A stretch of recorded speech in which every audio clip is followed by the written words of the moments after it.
How is it going? And thank you for tuning in this video. As you guys can tell by the title below, today I'll be reviewing WWF WrestleMania IX. And before you ask yourself, why, oh why did you watch and now review this show? Well, to be perfectly honest, the original plan was to watch the show before WrestleMania this year, before WrestleMania 41. I knew I was going. I knew I was staying at the Caesars Palace. That's where the show took place at. And I wanted to feel a little bit of the magic going into my trip. So I wanted to watch WrestleMania IX before it. But unfortunately, I just straight up forgot until the week before when they released the documentary WrestleMania IX Becoming a Spectacle, which I highly recommend checking out. Honestly, one of the better documentaries they've done over the last 10 years or so, ever since they've transitioned more into digital content, racing away from their DVDs and Blu-rays. I feel like the quality of the documentaries they've produced have just, fallen down, not tremendously, but they just don't hold up to what they used to be. But I feel like this documentary definitely was up there. I just love the way it was, love the way it was presented, love the clips of, showing the behind the scenes footage and then immediately showing, the wrestlers' reactions to it. I just really like the way it's presented, and I highly recommend checking the documentary out for anybody that's interested in it. Definitely recommend doing so. But yeah, that was the original working plan for it. But like I said, I forgot to check the show out. You know what? It's better late than never, right? So without wasting any more time, let's go ahead and dive right into WrestleMania 9. And before the show actually started, we did have a dark match that happened, which had Tito Santana taking on Papa Shango. And the only reason why I'm mentioning this match is because this was released part of WWE Network's Hidden Gems years ago. They released this match, part of that. I'm not sure if it's on any streaming thing anymore. I'm pretty sure the match is on YouTube. That's how I was able to watch it. So it's not hard to come across. But I just figured I'd go ahead and talk about the match since it's able to be viewed and that it was released. It's also pretty significant because this was the very first match Jim Ross actually called in WWF. WrestleMania 9 was his debut show, so this is the very first match he actually called. You can actually hear him talking to Bruce Pritchard a few times during this match, saying that, oh, I'll work on that, Bruce. I'm not sure what that is, but I'm pretty sure Bruce would tell me. So you do get some glimpse of, hearing him kind of call the match, but then get some feedback in talking to the producers as well. So yeah, I thought I mentioned that. Mentioned the match really more for, that purpose than anything. But the match itself, honestly, it was a decent match. I'll say this, it's better than half the stuff on the main show, to be perfectly honest. So not a bad match by any means, but not really much to it. You had Papa Shango, or you had Tito Santana working on Papa Shango's arm for a good part of it. But then Shango got the upper hand and worked over Tito. Tito got some small glimpse of, a comeback, but then Shango pretty much immediately shut him down. Shango hit him with some elbows and went to the top rope for a diving elbow, but then Tito got out of the way.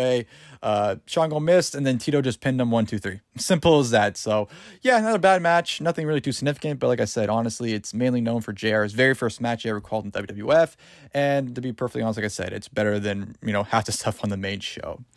And then speaking of the main show, we go into and open up with the opening ceremonies, which featured Gorilla Monsoon introducing Jim Ross, who, like I just said, this was his debut show. So you got your first official live broadcast glimpse of Jim Ross here in the WWF in the opening ceremonies of WrestleMania 9. And then, of course, you had Caesar and Cleopatra coming out, making their entrance, which Cleopatra looked stunning, by the way. She looked absolutely amazing.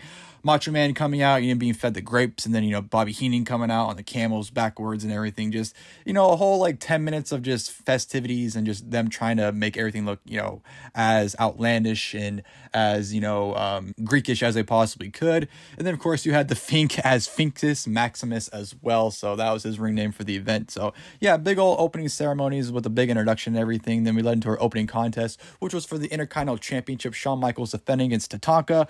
I'll say this is probably, and the only other match really that compares to the match that follows. Match of the night, which, this wasn't a great match by any means, but it was just a solid match. It was good. But yeah, probably the best match on the entire show, and it was the opening match. So that pretty much tells you what the quality of the rest of the show goes following this. But yeah, it was a good match. Like I said, it was long too. It was almost a 20-minute match, which took me as a surprise. This was actually also known for Luna Vachon's WWF debut. Shawn Michaels coming out and Luna being his valet. The match itself, like I said, was good. There were some good spots where Shawn did a nice shoulder block into the post, which was a great spot. It seemed like he destroyed his shoulder into it. And then Tatanka would work over Shawn, but then Shawn would have his glimpse where he just cut him off. But then Tatanka got the upper hand again, hit a chop at the top rope, went for another one, but Shawn hit him with a super kick coming off. So yeah, Shawn and Tatanka just kind of trading back and forth who took over. Sensational Sherry at some point came out to aid Tatanka to kind of lure or, to feign off Luna, who was, at any time Tatanka was the outside, Luna would try to attack him, but Sherry would stop her. But yeah, it was good back and forth from Shawn and Tatanka. But towards the end of the match, the match spewed to the outside, and Tatanka got in the ring. But as referee was about to count out Shawn Michaels, because Shawn was at 10 or at 9, and before the referee got to 10, Shawn pulled the referee out and drug him out. But then Shawn got back in the ring. Tatanka hit a fallaway slam.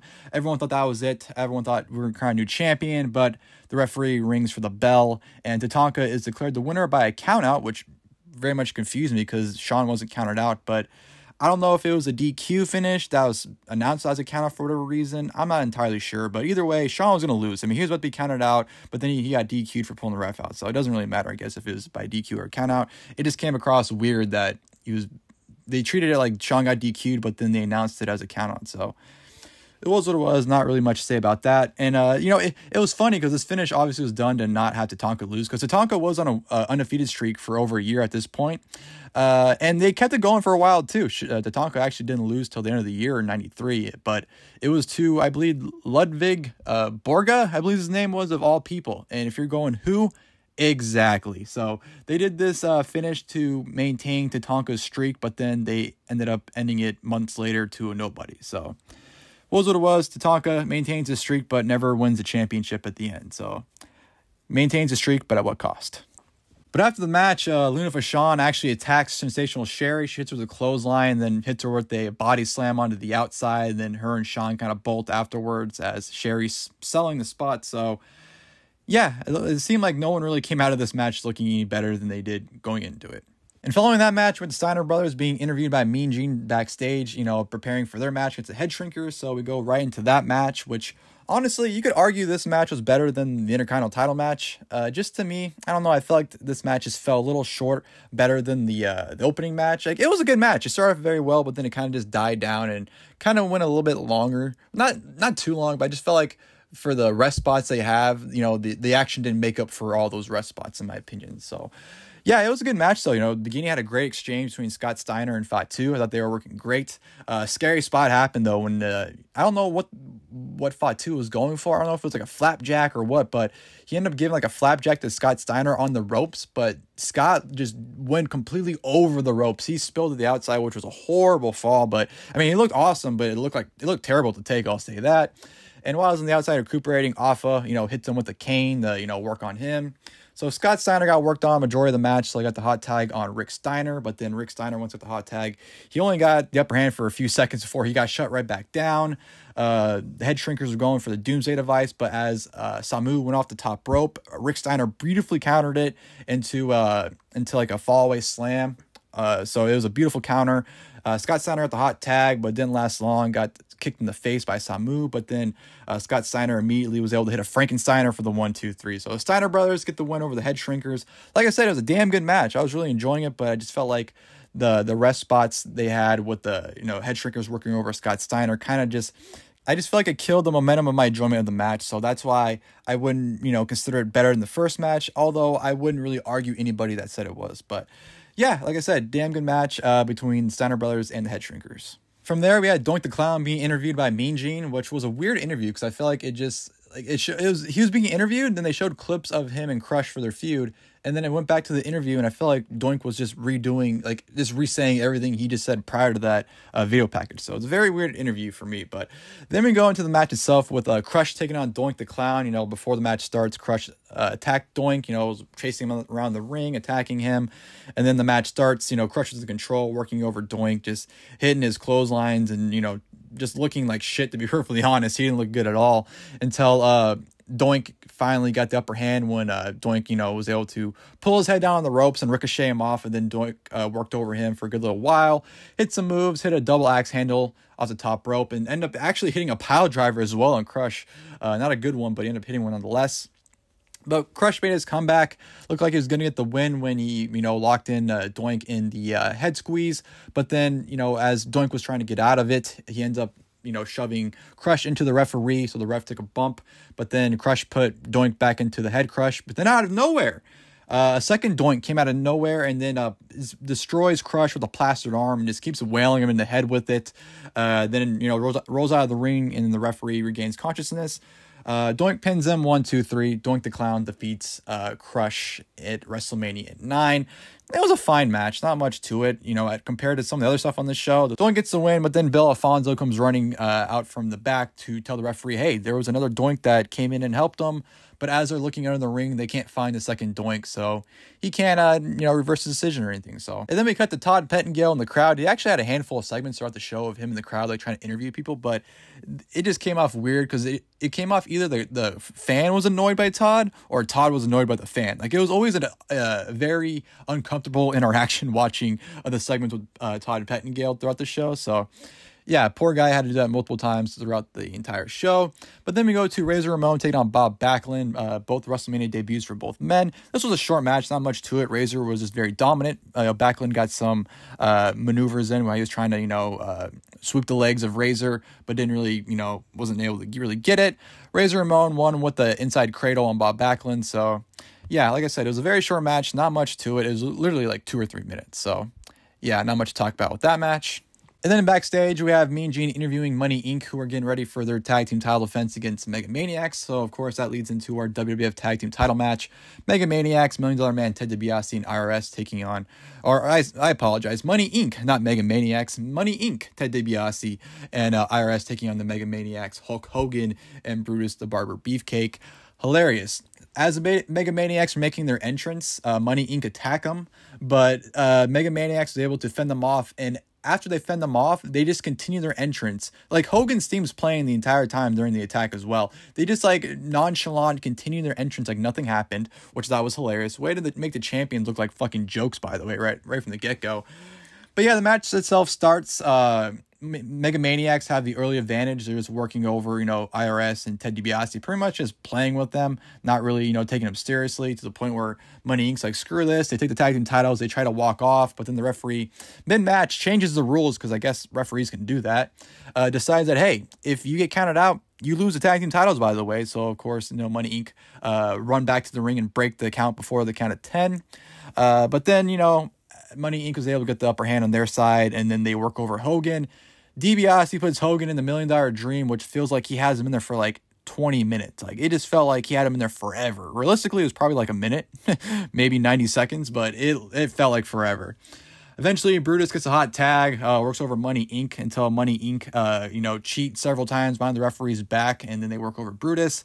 Eventually, they remove his big titanium mask he had to wear, so they took that off, worked over his face until, obviously, Hogan was able to get the hot tag, and everyone's just brawling in the ring to the point where Brutus and IRS crash into Earl Hebner, so Hebner's out, and then Hogan takes the mask and nails both IRS and $1 Million Man with the mask, and then Brutus and Hogan both pin both members of Money Inc. But there's no referee. But then Jimmy Hart takes it upon himself to take his jacket off, and he reverses it because apparently he has a referee jersey on the other side of his jacket, or stripes on the other side, and counts the pin 1, 2, 3. Awards them the titles, but another referee comes down and says, you can't do that, and says that Money Inc. wins by DQ, so he therefore, announces them as still tag team champions. Jimmy Hart's pissed, so Jimmy Hart throws the referee out of the ring, and then the Mega-Maniacs continue to celebrate as if they won the tag team titles. Like, the whole finish was so fucking stupid, like, to the point, Jimmy Hart coming in, counting it, awarding the tag team titles, like, as if he could do that. And then just the referee coming out, and then just, I don't know, everyone seemed like, Money Inc. just seemed like a bunch of scrubs, man, and just, it was awful. Of course, Hogan had a 20-minute celebration afterwards, and yeah, the whole match, the match itself is awful too, by the way. Like, it had, I don't want to say it had promise, but it seemed like it could be a decent match, but then it was terrible. It wasn't a good match by any means. I think it was the longest match in the show as well, and yeah, it sucks, so... Yeah, Money Inc. retained by DQ. And following all that, we had Mean Gene interviewing Mr. Perfect, who Mr. Perfect, missed a lot of 92 and, was pretty much trying to get back in stride of things. And that led into his match with the Narcissist, Lex Luger. The match was fine. It's actually kind of funny. Retorting back to the Becoming a Spectacle documentary, Luger was talking about in this match how he thought it'd be a cakewalk because he's working with Perfect. But right when the match started, Perfect's like, what are we doing? Like, he just didn't have any idea what they're going to do. So Luger's like, oh shit, I have to lead this now. But the match itself was fine. There wasn't really any problems with it. Luger worked over Perfect's back to the very point of it. Perfect eventually got the comeback, worked over Luger. They had some nice, back and forth action, some exchanging some backslides and whatnot. But towards the end, Luger got the victory with a backslide when, Perfect's feet got tied up in the ropes in the backslide. So Luger got the victory, and then as Perfect's kind of bitching to the referee about it, Narcissist attacks Perfect, hits him with the forearm, because obviously the story is that Narcissist had a metal plate in his forearm, and that, he nailed Perfect with it. So that was a story with Perfect being attacked with that. So Perfect sold that attack for a while, and then eventually he got up, and then it followed him all the way to the back. He had a nice shot of him walking down the ramp, going into Gorilla, and attacking the Narcissist backstage. Narcissist was talking to Shawn Michaels, so Perfect attacks him, but as he's attacking Luger, Shawn Michaels decides to attack Mr. Perfect, because, Perfect kind of intervened in his conversation with Luger, so Shawn took that offense to that, attacked Perfect, they brawled for a bit, and then, that was that. So that was a nice little segment, though. I like the angle of, them following Perfect backstage. I believe that was the first time they've ever done something like that, or one of the first times at least they've done something like that. So that was that was really cool. And then following that, we have Undertaker taking on Giant Gonzalez. I'm not going to say much about this because this match is absolutely awful. Undertaker, anytime he just struck Gonzalez just comedically oversold it. Like it was just like comedy every time you watch Giant Gonzalez do anything. So yeah, the match is awful. This is definitely regarded as the worst WrestleMania match in history, and you can't really deny it. It's awful. It's like a 7-minute match, but there's nothing good of it. Gonzalez was just absolutely terrible, and I'm glad that, they didn't run with him for long. Pretty much ending came where Giant Gonzalez got a chloroform on a napkin or, a towel and put it in Taker's face. So Taker wins the match via disqualification. The whole angle where Taker was out, they had to stretcher him out, and, Gonzalez is going crazy while everyone's trying to calm him down. But, of course, Undertaker comes walking back out to take Gonzalez down with 4 clotheslines. He had to run all 4 sides of the rings to take him down. And, yeah, just absolute garbage. Worst WrestleMania match in history. Potentially the worst match in history in general. But, yeah. Just think about it. Imagine if Gonzalez defeated Undertaker here, or if Taker got DQ'd and the streak never happened because of some bullshit like that. Imagine how crazy that would have been. But yeah, awful stuff all around. But before we go to the main event, we had Mean Gene backstage interviewing Hulk Hogan of all people. And of course, Hogan wants to call his shot. He wants Bret or Yoko the winner. He doesn't care who wins. He wants the first title shot. And well, we're going to see how that works out for Hogan at the end of the night. But then we go to the main event, like I said, for the WWF title, Bret Hart taking on Yokozuna, the winner of the 1993 Royal Rumble. The match is fine. It's a short match. It's only like 8 minutes long, so it's not a long main event by any means. Bret looked great. He looked very smooth and quick in the ring. Yoko would quickly shut him down, and then, whenever Yoko would cut Bret off, it would just be like kind of a long rest hold. He'd just kind of put his hand on Bret's trap and just hold it there for the longest time. So that's pretty much all Yoko would do when he'd cut Bret off. Like, he would get Bret with like a sidekick after Bret would, be running around the ropes or whatever, and then you just lock him in the hold, but then Bret would get a chance of life and get out of it and then work over Yoko for a good little while. One point, Bret was able to hit the Bulldog up the second rope on Yoko to get him down. Followed that up with an elbow drop as well. But then, Yoko would get back up and then put Bret in a hold again. So that was kind of the theme of the match. But at one point, Yokozuna ripped off a turnbuckle. He was planning to throw Bret into it, but Bret was able to counter and push him into it. And then, when Yoko hit it, he went straight back. That allowed Bret to lock in the sharpshooter. But when Bret had him in the sharpshooter, that allowed Mr. Fuji to throw salt in the eyes of Bret. And then Bret, kind of just fell backwards. Yoko just pinned Bret. 1, 2, 3. Yokozuna is your brand new WWF champion. Yeah, not much to say about the finish. And immediately, Hogan comes running out. This is bullshit, brother. Throwing a fit, and Bret rolled out of the ring and he's yelling at Hogan, go fucking get him, go fucking get him. Even though, on the inside, Bret's like, fuck you, Bret, or fuck you, Hogan, fuck you. So he's telling him, go get him, and then Fuji grabs the mic and challenges Hogan. He says, yo, Hogan, title match right now. And, they get to a title match. The referee rings the bell, but Yokozuna's holding Hogan down. And as he's holding Hogan, Fuji goes to throw some more salt in Hogan's face, but Hogan ducks. Salt goes right into Yokozuna's face. Hogan takes out Fuji, hits a clothesline on Yokozuna, followed by the leg drop in 1, 2, 3. Hulk Hogan is your brand new WWF champion. Just like that. To this day, I mean, obviously we know the story of how it all happened, the reason behind it. I mean, they covered in the documentary too, you know, but it's just ridiculous that that was the finish of this WrestleMania still all these years later. Is Hogan just coming out and just getting a title shot out of the blue for absolutely no reason and winning the title in seconds, literally minutes after Yokozuna beat Bret. So, yeah, horrible way to end what was a horrible show. WrestleMania 9 will always go down as one of the worst WrestleManias, if not the worst WrestleMania of all time. And they actually did have to cut a match from the show due to time constraints, which was Kamala taking on Bam Bam Bigelow.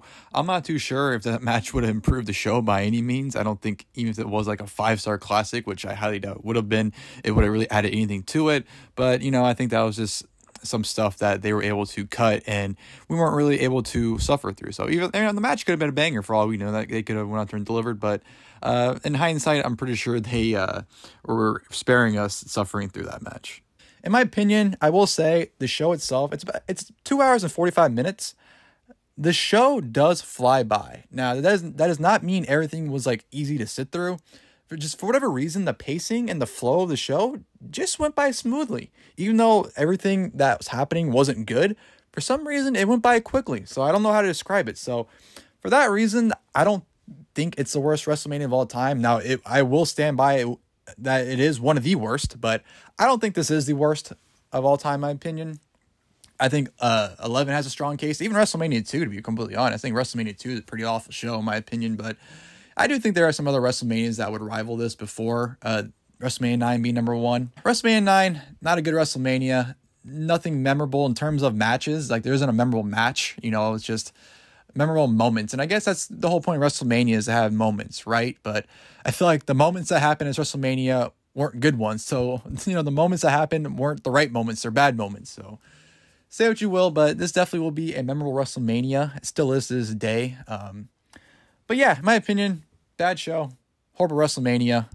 Not the worst of all time, but definitely one of the worst. So, nonetheless, hope you guys enjoyed the video. If you guys did, please feel free to leave a like below. And of course, until next time, I'll see you guys and thank you guys for watching the video.